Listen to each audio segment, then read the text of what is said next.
आज करने का मन।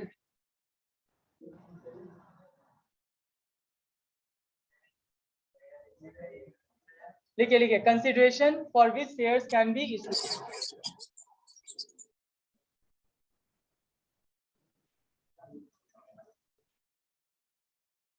अच्छा, आपको नहीं लग रहा कि बहुत, देखो कोई भी चीज क्वेश्चन बनाने से नहीं, पहले आपको पूरा कंसेप्ट पे पकड़ होना चाहिए। अगर मैं सीधा क्वेश्चन आपसे बनता, ऐसा नहीं है नहीं बनेगा, अभी बनाऊंगा तो बनेगा, लेकिन फिर क्या आप बीच बीच में रोक रोक के मुझसे पूछोगे कि सर ये 10 रुपए क्या है, ये 1000 शेयर क्या दिया है। मैं पूरी चीजों को चाहता हूँ पहले आपको एक बार, और ये रिवाइज जरूर कीजिएगा।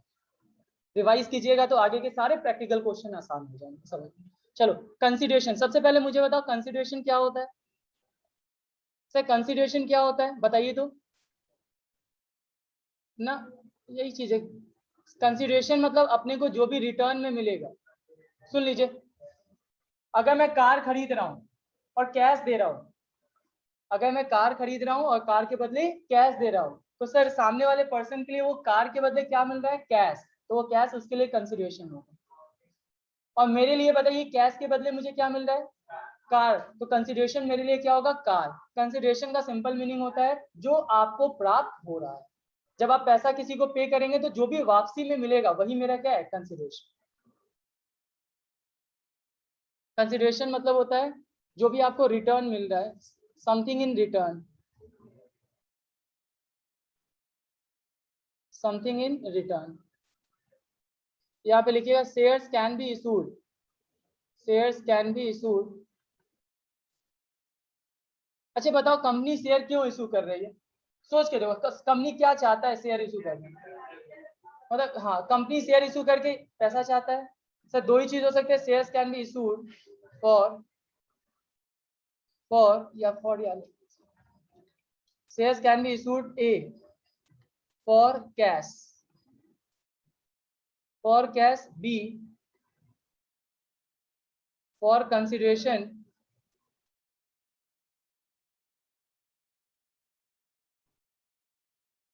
For consideration other than cash.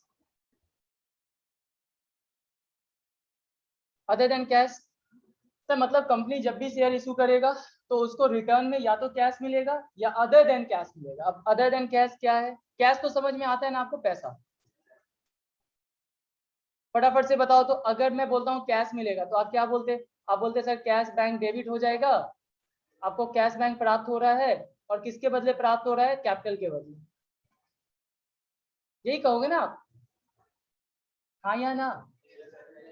अगर कैश का पैसा मिल रहा है, कैश में मिल रहा है, तो आप बोलोगे सर कैश बढ़ जाएगा और कैपिटल भी बढ़ेगा। अच्छा यही चीज बताओ, कंपनी शेयर इशू कर रहा है, सुनना, अदर देन कैश मतलब, अदर देन कैश का मतलब, अदर देन कैश का मतलब for purchase of business, for purchase of assets. से सीधा सीधा बोलो ना कि अगर काइंड है या सर्विस, बात ही मतलब एक चीज लिख लो, काइंड या सर्विस। अपने को कंसिडरेशन इस बार कैश में नहीं मिल रहा है, किस में मिल रहा है? काइंड या सर्विस, फॉर सर्विसेज।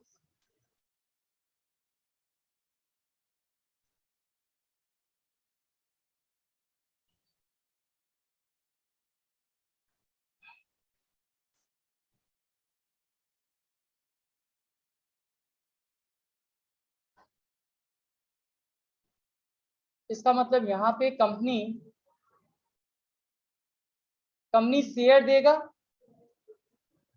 और शेयर्स के बदले, बताओ कंसिडरेशन में इस बार कैश नहीं ले रहा है, या तो क्या लेगा? काइंड से, काइंड समझते हैं ना, कोई वस्तु ले लेना, या फिर क्या ले लेगा? सर्विसेज। और यहाँ पे क्या हो रहा था? आप बताओ यहाँ पे क्या कर रहा था? कंपनी शेयर्स दे रहा था और शेयर्स के बदले क्या ले रहा था?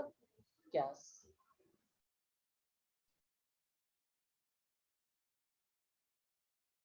कंपनी ने शेयर दे दिया, बिल्डिंग खरीद लिया। कंपनी ने शेयर दिया और शेयर के बदले कैश ना प्राप्त करके बिल्डिंग खरीद लिया। क्या खरीद लिया? फॉर एग्जाम्पल मान लीजिए मैं किसी बिल्डिंग वाले, मान लीजिए बिल्डिंग के जो डीलर है उनके पास गया, और बोला भैया अपना बिल्डिंग मुझे भेज दो। उन्होंने कहा ठीक है 1 करोड़ रुपए देना होगा। मैंने कहा 1 करोड़ मैं आपको कैश में नहीं अपने शेयर में दे दूंगा। अपनी कंपनी का क्या दे दूंगा? शेयर। तो सर इस बार कंपनी शेयर तो दे रही है, लेकिन उस शेयर के बदले कैश नहीं प्राप्त हो रहा, या तो बिल्डिंग प्राप्त हो रहा है। मैंने क्या लिखा है? एसेट्स परचेज कर। मशीन खरीदे, शेयर दे दिए। मशीन खरीदे और सर मतलब शेयर इशू तो कर रहे हैं लेकिन कैश नहीं आ रहा है। क्या आ रहा है? मशीन। क्या आ रहा है? बिल्डिंग। तो sir this is called shares issued for consideration other than cash. अगर मैं आपको शेयर दे रहा हूं और आपसे कैश प्राप्त कर रहा हूं तो this is called share issued for cash. अगर मान लीजिए आप डॉक्टर है, मैं आपके पास गया ट्रीटमेंट करवाने, मान लीजिए आपने 10 लाख का बिल बना दिया, मैंने कहा भैया मैं अपने शेयर्स में पेमेंट कर देता। तो सर इस बार शेयर कंपनी इशू कर रही है, लेकिन बताओ शेयर के बदले कैश मिल रहा है या सर्विस मिल रहा है? सर्विस। सर प्रमोटर्स, कंपनी के प्रोमोटर्स कंपनी को सर्विस प्रोवाइड करते हैं और कंपनी उसके बदले उनको शेयर्स दे देता है। तो मुझे बताइए shares issued for consideration other than cash, और किस में जाएगा? ये सर्विस में जाएगा। मतलब सीधा बोलो सर, आप कभी भी शेयर दोगे तो या तो कैश आएगा या काइंड आएगा या फिर सर्विस आएगा। मैं वैशाली पेस्ट्री के पास पहुंचा और उनको बोला कि भैया आपका बिजनेस खरीदना है मुझे। और उन्होंने कहा बिजनेस में एसेट 10 लाख का और लायबिलिटी 8 लाख का, नेट एसेट मान लीजिए अच्छा 2 लाख का, नेट एसेट 8 लाख का, 4 लाख गुडविल जोड़ लो तो 12 लाख में हम बेचेंगे आपको। कितने में बेचेंगे? मैंने कहा भैया कैश नहीं है मेरे पास, मैं आपको शेयर दूंगा। तो नहीं होगा ट्रांजेक्शन। मैं यहाँ आपको सिखा रहा हूँ कि कंपनी बार बार शेयर्स दे रहा है और शेयर्स के बदले अगर कैश लेगा तो फॉर कैश है, और अगर काइंड में ले ले, एसेट ले ले, बिजनेस खरीद ले, सर्विस ले ले तो उसको कहेंगे फॉर अदर देन कैश। कोई दिक्कत?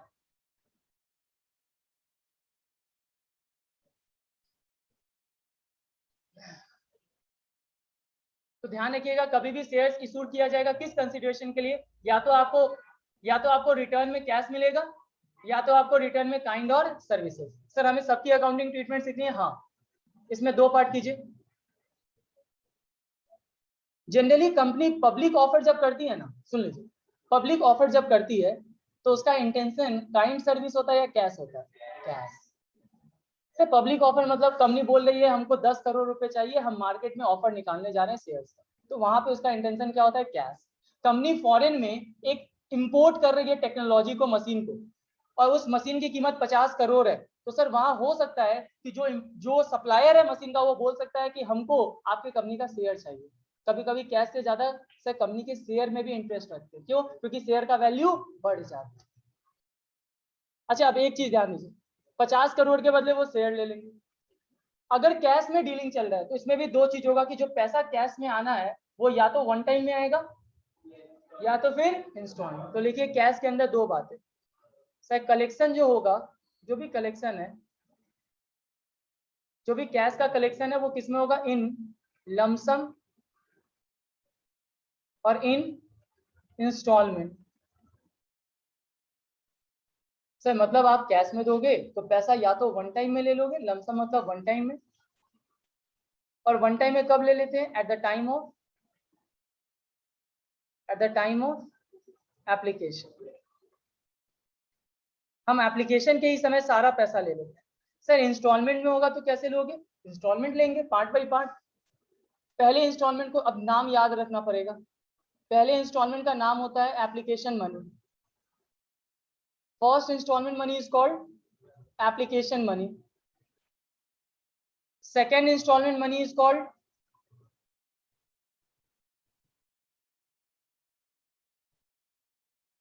Allotment money. अच्छा आपको वो कहानी याद है ना? सबसे पहले लोग कंपनी इशू करता है, पब्लिक क्या करते हैं? अप्लाई। अप्लाई करने के समय जो पैसा दे वो कौन सा पैसा? एप्लीकेशन, पहला इंस्टॉलमेंट। अच्छा एप्लीकेशन पैसा आ गया, कंपनी ने उनको मालिक बना दिया। जैसे ही मालिक बने वो कौन हो गए? Share holders. शेयर अलॉट कर दिया गया। सर जैसे ही शेयर अलॉट किया जाएगा, सुन लो 10 रुपए का मान लीजिए एक शेयर है, कंपनी कह रही है कि हम इसको 3 4 2 1, कितने इंस्टॉलमेंट हो गए? 4।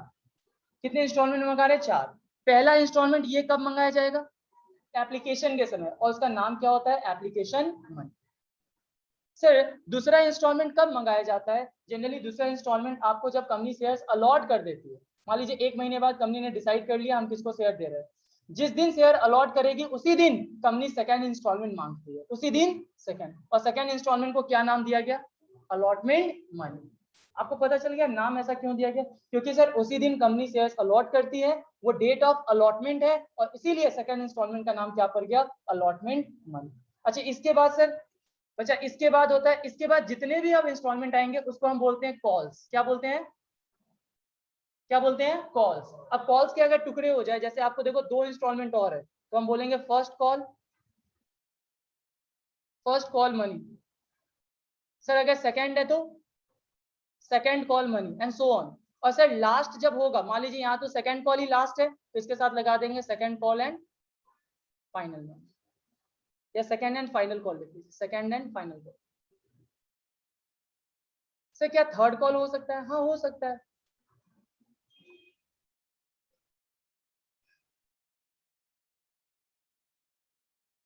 तो इंस्टॉलमेंट का नाम कैसे होगा? एप्लीकेशन, उसके बाद कौन सा होगा? अलॉटमेंट, उसके बाद कौन सा होगा? फर्स्ट कॉल, फिर उसके बाद second call, third call, fourth call, और जहां पे लास्ट हो जाएगा सेकंड एंड फाइनल।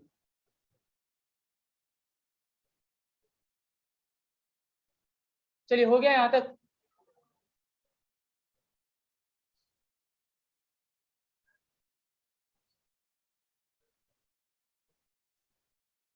एक चीज और समझ लीजिए इसमें, एक 2 पॉइंट रूल है। अब वो रूल क्या कहता है कि इन 2 इंस्टॉलमेंट के बीच में कितना गैप होना चाहिए टाइम पीरियड का।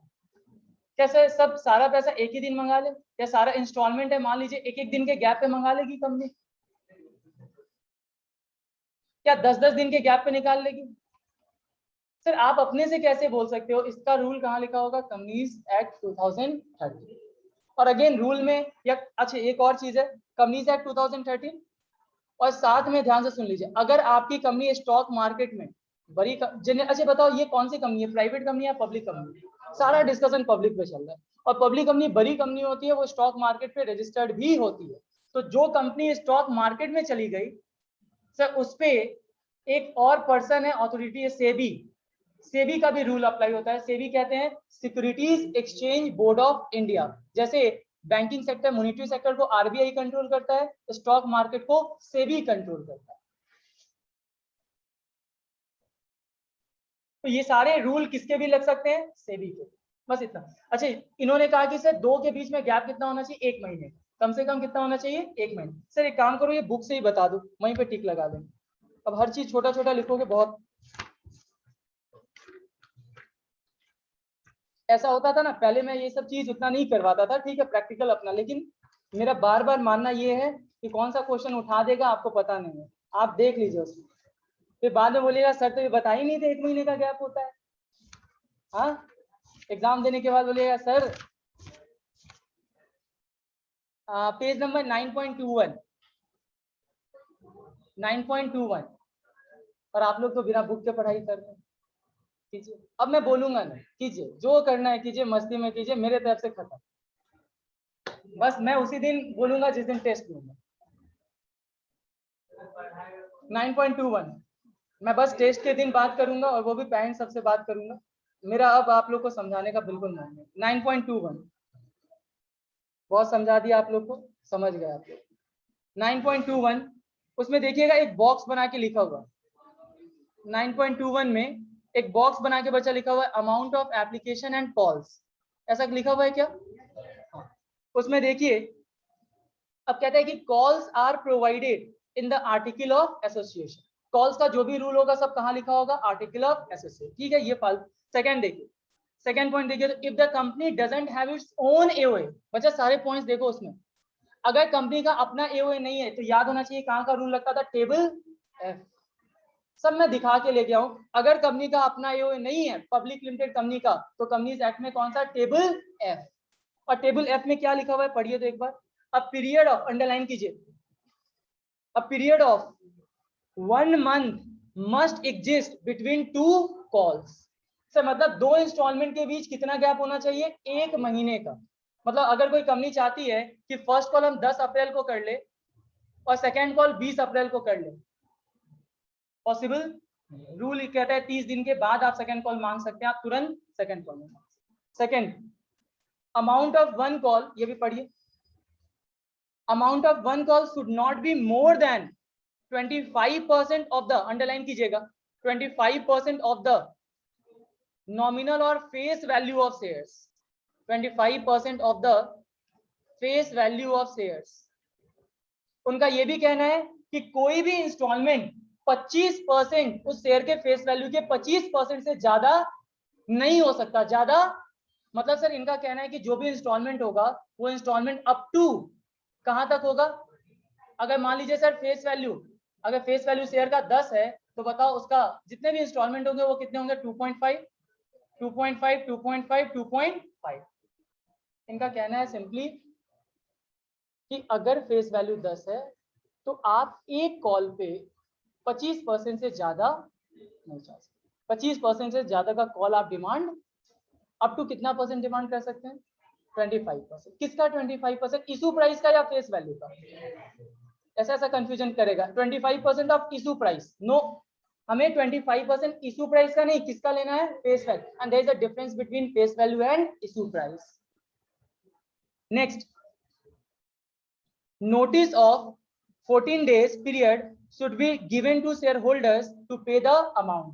अमाउंट पे करने के लिए, अगर मान लीजिए मैंने कहा ये इंस्टॉलमेंट हम लोग 10 अप्रैल को ड्यू कर रहे हैं, कितने ड्यू कर रहे हैं, ड्यू डेट है सर, ड्यू कर रहे हैं मतलब सर 10 अप्रैल, तो 14 दिन का टाइम मिलेगा, कितना, 14 दिन का ना, 14 डेज का नोटिस दिया जाएगा कि भाई आप अपने पैसे को जमा करवा।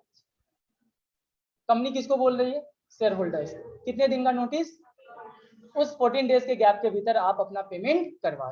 And the last point, call should be made on the uniform basis on all the shares of the same class. अच्छा सेम क्लास क्या होता है बच्चा, सुन लो, सेम क्लास मतलब अगर इक्विटी है, अगर इक्विटी शेयर्स है तो ये सेम क्लास में होंगे। मान लीजिए, अच्छा बताओ 8% प्रेफरेंस शेयर्स में 1000 प्रेफरेंस शेयर्स है और 9% प्रेफरेंस शेयर्स में 5000 प्रेफरेंस शेयर्स है। मुझे बताइए क्या इन दोनों का क्लास एक है या अलग अलग है, अलग अलग है। से मतलब क्लास का मतलब ग्रुप होता है और वो ग्रुप उनके बिहेवियर, नेचर पे डिपेंड करते हैं। अगर डिविडेंड रेट अलग होगा तो क्लास भी अलग। तो ये कह रहे हैं कि अगर एक क्लास का शेयर है तो उनके सारे इंस्टॉलमेंट एक जैसे होने चाहिए। ऐसा नहीं है, मान लीजिए अगर आपने 8% प्रेफरेंस शेयर इशू किया, सुन लीजिए, तो आप सबसे एप्लीकेशन मनी 4, अलॉटमेंट मनी 3 और first and final call money 3, total 10 का है, तो आप पूरे 1000 शेयर से कितने मांगोगे, इसी रेट पे मांगोगे। आप इसमें चेंज, अब ये बोलना है किसी से हम 5 रुपए मांग लेंगे इसके अंदर, किसी से 2 मांग लेंगे, नो। अगर आपका क्लास सेम है और उस क्लास के अंदर आपकी प्राइसिंग सेम है तो सब पे रूल एक जैसा लगेगा, बस एक ग्रुप पे एक रूल लगेगा, बात खत्म। एक क्लास पे एक नियम है, आप नियम को उस क्लास के लिए चेंज। यहां तक क्लियर है, क्या क्या याद कर लीजिए, सुन लीजिए सर, क्या क्या हमने कहा। एप्लीकेशन कितना गैप होना चाहिए दो कॉल्स के बीच में, 1 मंथ का गैप होना चाहिए। कॉल्स का कम से कम कितना परसेंट होना चाहिए फेस वैल्यू का, 25% ऑफ फेस वैल्यू। कितने दिन का टाइम पीरियड अलाउ करते हैं, 14 डेज का नोटिस देते हैं पेमेंट करने के लिए। और लास्ट, उस क्लास में सारे रूल यूनिफॉर्म होने चाहिए। क्लियर है। एक पॉइंट, पेज नंबर 9.20, 9.20 और उसमें टिक लगाइए। अगेन उसके अंदर बॉक्स का है, 9.20 में बॉक्स है एक बना हुआ,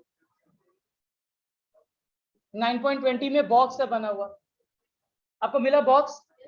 अब वो बॉक्स क्या है पहले मैं आपको समझा दूं, सुन लो सुन लो। उस बॉक्स के अंदर क्या है पहले मैं आपको समझा दूं, फिर आप पढ़ना। सर जर्नल एंट्रीज तो अभी करेंगे ना, अभी भागना कहाँ है, जर्नल एंट्रीज करेंगे, सब धीरे धीरे करेंगे, अब थोड़ी स्पीड में। आज होगा तो आज करेंगे, नहीं तो कल करेंगे, मतलब नेक्स्ट क्लास। चलिए यहाँ ध्यान दीजिए, तो क्या लिखता है वो बॉक्स में, सुन लीजिए। सर ये तो आपने बता दिया कि एप्लीकेशन मनी और ये सब कॉल वॉल सब कुछ। एक रूल कहता है, एक रूल कहता है पेज नंबर 9.20, रूल कह रहा है, सुनिए, एप्लीकेशन मनी जो मांगेंगे आप वो कम से कम minimum minimum minimum 5% of face value of shares होना चाहिए। जो एप्लीकेशन मनी आप डिमांड करेंगे, कंपनी डिमांड करेगी, वो कम से कम कितना होना चाहिए, 5% of face value of shares, और एज प्रिस्क्राइब बाई सेबी, और एज प्रिस्क्राइब बाई सेबी। अच्छा ये कहाँ लिखा, ये लिखा हुआ है कंपनीज एक्ट में। कंपनीज एक्ट ने कहा भाई सुनो, कंपनी सुनो, तुम्हें एप्लीकेशन मनी कम से कम मिनिमम, कम से कम कितना, दिस इज मिनिमम, ज्यादा रख सकते हो कोई दिक्कत नहीं, कम से कम कितना रखना पड़ेगा, फेस वैल्यू का 5%, या फिर जाके सेबी की बात सुन लो, और एज प्रिस्क्राइब बाय सेबी। और सेबी ने कहा, अब सेबी के रूल में कहता है, सेबी का अपना नियम है, सेबी का रूल अपना है, सेबी का रूल अपना है। सेबी कहता है कि कोई भी कंपनी जब वो मार्केट ऑफर करेगी तो कम से कम उसका application money, minimum application money होना चाहिए 25% ऑफ इशू प्राइस।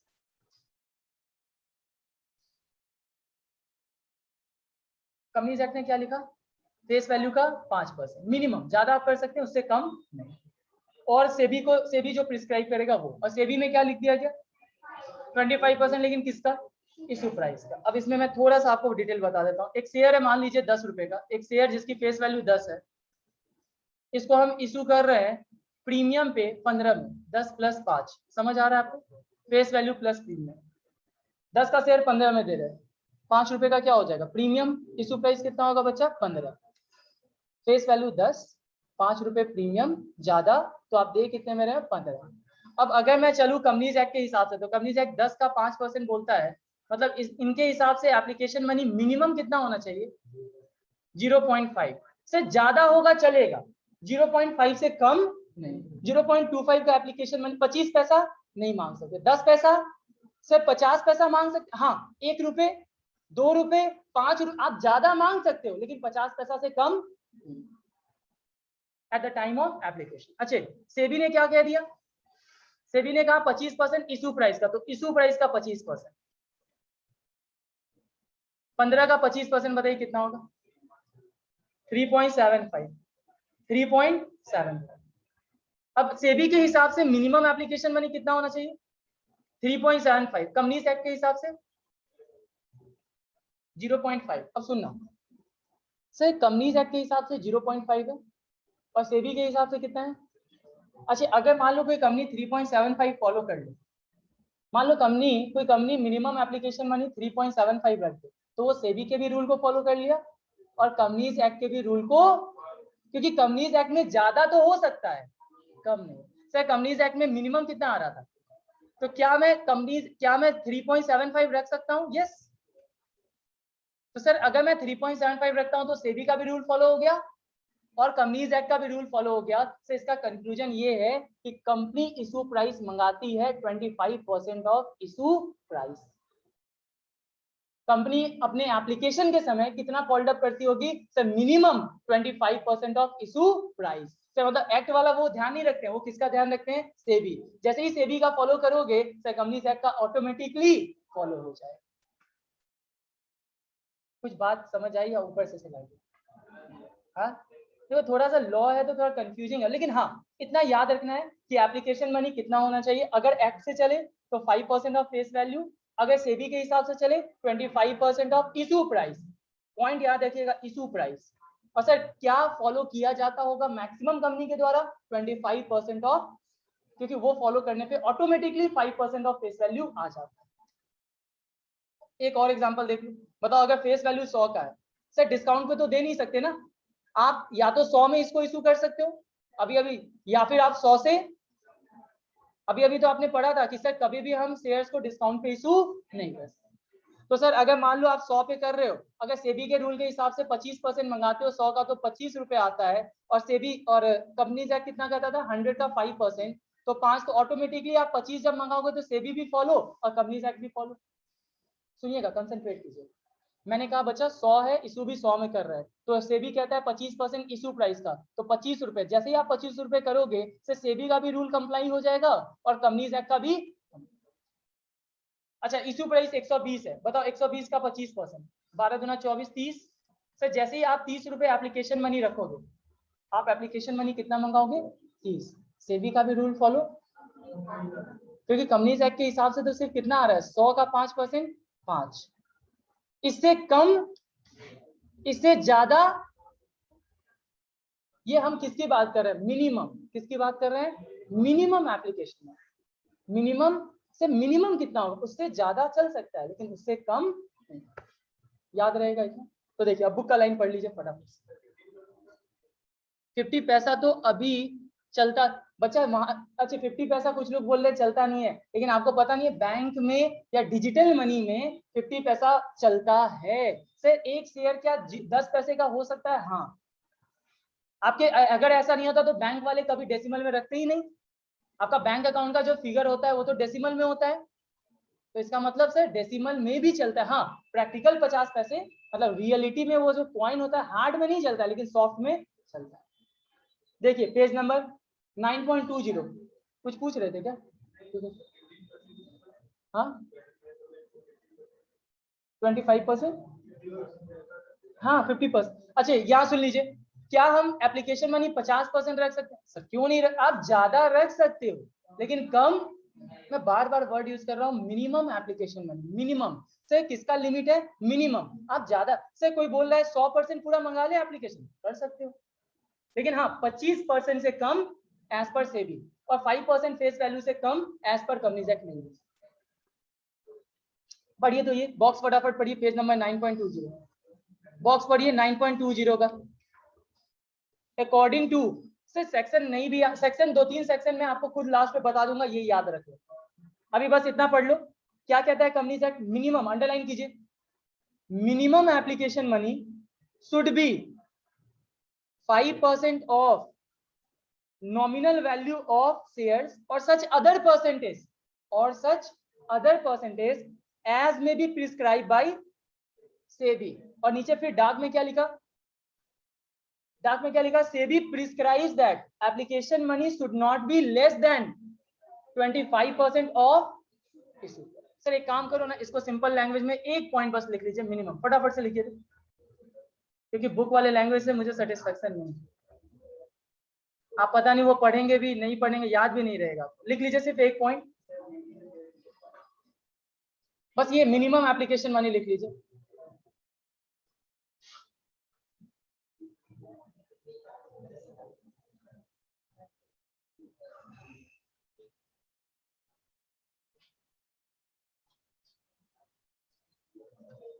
कहां तक आप लोग लिख लिए थे? ये इंस्टॉलमेंट लिखे थे क्या? लमसम इंस्टॉलमेंट नहीं लिखे तो लिख लीजिए, तो लमसम लिख लिए हैं।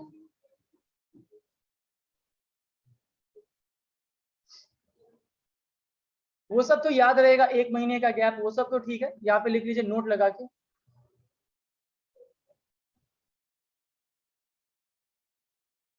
नोट मोबाइल को हटा लीजिए ना। नोट नोट में लिखिएगा मिनिमम एप्लीकेशन मनी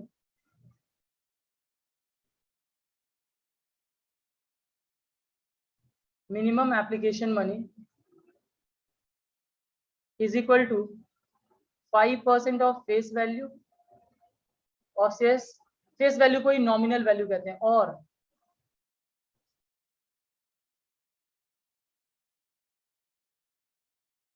और मैं सीधा यहीं पे लिख देता हूँ 25% ऑफ इशू प्राइस एज पर, ये किसके द्वारा दिया गया है? सेबी। अब बस इसमें एक ही चीज कंक्लूजन में लिख लीजिए कि इसको हम प्रीफर, मैं टिक लगा दूं, किसको प्रीफर करते हैं? This one, 25% of issue price as per SEBI. मैंने एग्जांपल के भी साथ समझा दिया है कि सर कभी भी इशू प्राइस का 25% मिनिमम एप्लीकेशन मनी, ज्यादा मंगा सकते हैं लेकिन 25% से कम। बताओ तो फटाफट से, अगर एक शेयर का वैल्यू 10 है और कंपनी इसको इशू कर रही है 20 में, इशू प्राइस 20 है, तो इसका मिनिमम एप्लीकेशन मनी बताओ कितना होगा? बताइए मिनिमम एप्लीकेशन मनी कितना होगा? इशू प्राइस 20 है तो 20 का 25% कितना होगा? 5। तो अब क्वेश्चन ऐसा आता है केस स्टडी में कि क्या कंपनी 7 रुपए एप्लीकेशन मनी रख सकती है? ज्यादा रख सकती है, कम नहीं रख सकती। से 7 रुपए हाँ, 8 रुपए हाँ, लेकिन 4 रुपए 5 रुपए से ज्यादा एप्लीकेशन मनी हो सकता है कि मिनिमम की बात कर रहा है बच्चा, किसकी बात कर रहा है? मिनिमम की। एक लास्ट ट्राई कर लो फिर नेक्स्ट पे चले जाएंगे। लास्ट ट्राई मुझे बताइए, एक कंपनी का फेस वैल्यू 100 का है शेयर इशू किया जा रहा है प्रीमियम 20% पे। मिनिमम एप्लीकेशन मनी मैं चाहता हूं, शांत रहिए क्वेश्चन है, मिनिमम एप्लीकेशन मनी 24 रुपए रखना चाहता हूं। मुझे बताइए क्या ये कंपनी मिनिमम एप्लीकेशन मनी 24 रख सकता है? 24 पर शेयर है, ये सब पर शेयर बात कर रहा हूँ, पॉसिबल है? यस और नो? फेस वैल्यू 100 है। सबसे पहले इशू प्राइस बताओ कितना होगा? 100 का 20% प्रीमियम कितना होगा? 20। तो सर कंपनी इशू कितने में करेगा? 120। 120 का कितना परसेंट आना चाहिए सर? 25%। 120 का कितना होता है? 30। कितना होता है? 30। तो आपको मिनिमम एप्लीकेशन मनी कितना रखना पड़ेगा? 30। सर 30 से ज्यादा हो सकता है लेकिन 30 से कम नहीं। तो आप लिखेंगे answer, no, a company can not issue its share at application money of 24% because this is not आप कह सकते हैं यहाँ पे रूल, कौन सा रूल वायलेट हो रहा है? Minimum application money.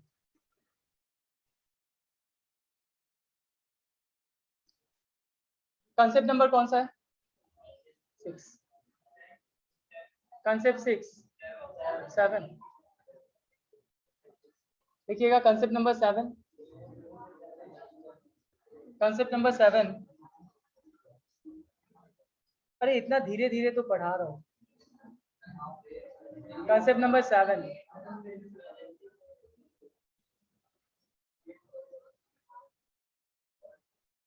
चलो ठीक है, रहने दो। नेक्स्ट क्लास आपका 3 क्लास हुआ और 3 क्लास में सिर्फ और सिर्फ आपने पूरा कंसेप्ट समझा। नेक्स्ट क्लास आते ही कुछ लिखवाऊंगा और सीधा क्वेश्चन। क्लियर है पॉइंट? तो याद रखिएगा नेक्स्ट क्लास ये पूरे 3 क्लास का रिवीजन करके आना। चलिए, थैंक यू सो मच। अभी तक रिवीजन कर लीजिएगा सब लोग, मनीष, ऋषभ, सारे लोग यहाँ तक रिवीजन कीजिएगा। नेक्स्ट क्लास से सारा प्रैक्टिकल पे स्टार्ट करेंगे।